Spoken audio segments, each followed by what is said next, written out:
Hey everybody, this is Dustin, your RV Specialist. So I'm back here looking at this Brinkley Model Z.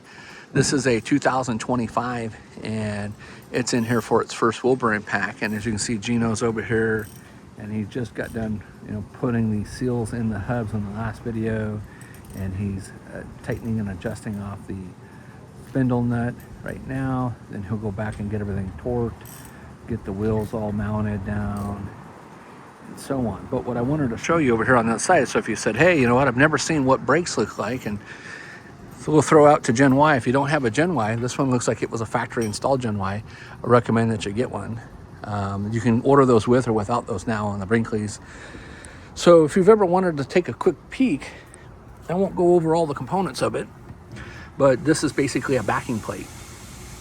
And so depending on the backing plate, this one actually has 5 mounting bolts on there. They get all torqued in place, and then you have your, what they refer to as your armatures, your magnet, which is down here. And so that magnet surface, when you're applying your gain on your brake control, or you're adjusting your brakes, and you're basically, hey, what's causing these to open up? It's voltage. So if the truck connection's not good for the 7-way with the cord, or if the 7-ways mingled up are not good, or if the brake controller is not good, or if any of the wiring connections back here are not good, that can all cause the magnets not to function as well. So that magnet actually, shoots forward, slams into the side of the hub, and then it causes it to drag and expand, and that's what actuates the brakes to make them expand. Now these brakes are self-adjusting. We always do self-adjusting nowadays. It's and then people say, hey, how come you always do a full backing plate? Well, if I do shoes and I reuse your old springs and all your old hardware and your old magnets and the clips and all that kind of stuff, it's going to take me twice as long, and then I get the full warranty from Lippert of a backing plate. So instead of just doing shoes nowadays, this one actually needed shoes and magnets because the magnets were chewed up and they were scarred into the drum itself. And then the shoe surface, which is this surface here, that surface was not too bad on his shoes, but what he did was they either over applied the gain on the brake control, or they went up and down some steep hills.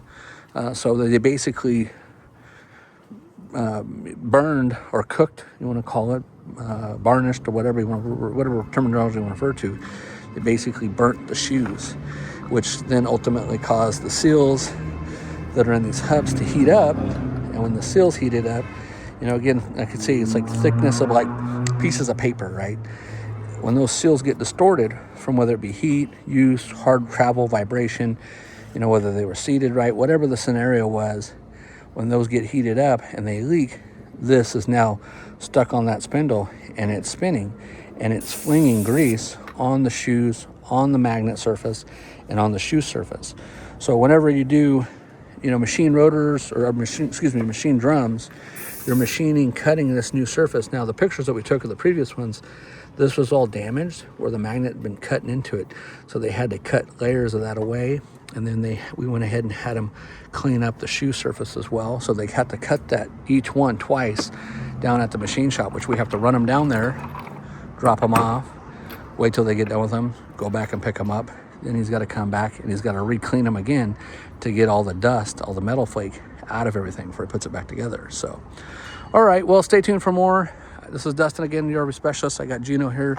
He's the one doing all the hard work, and I'm just getting to sit here and yak away. So, all right, well, you guys have a great day. Thanks so much for watching. Hopefully, I don't think you learned too much, but at least now what does the inside. So for you ladies watching, now hey, there's a magnet that clings to that surface. When it does that, the shoes open up, and that's what stops your coach. So if you're seeing this, guys or gals, and your husband's not, it's fine, I don't need to do it. This unit, apparently the owner said it only had like 4,000 miles on it, but that may be what he thinks he put on it. That's not counting all the movement, at the plant, all the movement to get it here, all the movement at the dealership's lot, if they took it to a show, all the testing and driving. So there's more mileage on them than people actually think. And then, of course, these axles, if you watch any of the videos from any manufacturers, you'll see they come in on big old huge, you know, trucks just piled up, or on crates piled up. So, you know, so it just depends on what those all go through. So anyways, stay tuned for more, and we will talk to you soon. This is Dustin, your Rubber Specialist. Have a great day.